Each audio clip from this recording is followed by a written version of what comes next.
Hi guys, welcome to my YouTube channel. My name is Sandra Sibanda. If you're interested in this lip look, just kindly keep on watching how we did this ombre lip, no harsh lines. So I just grabbed my lip liner and I am tracing exactly where I want my lips to be.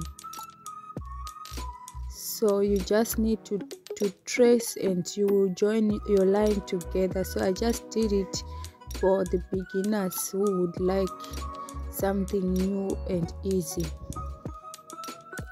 And then I'm going inwards to do like a V, you see, on the outer sides, on the outer inward side, two sides. I just do like a V, you see, that's a V.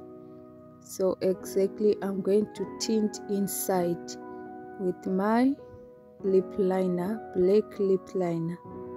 I'm just tinting inside and I'm just retracing my lips, and I rub my lips together just to remove the harsh line. And I'm not doing it too much, I'm just lightly rubbing, because if you do it too much your lips will smudge and it will not look good and you can remove again. So I went on with my orange lipstick, which is matte, but when you're applying it it's a bit oily, so I just waited for it to be tacky, then I dab them. So now I'm using a smaller brush just to remove the harsh line. So I'm dabbing with the smaller brush only at the edge.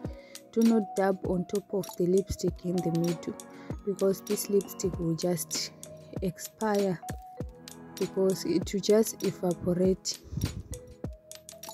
because it was not as highly pigmented as I wanted it to be, but we know how to deal with it. So I'm just dabbing on the edge.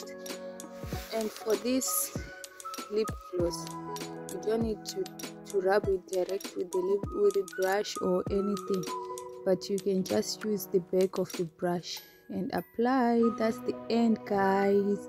I hope you like this video. Kindly subscribe, like and share, and be part of my family. I post makeup and hair tutorials every week, almost every day, guys. Bye, take care.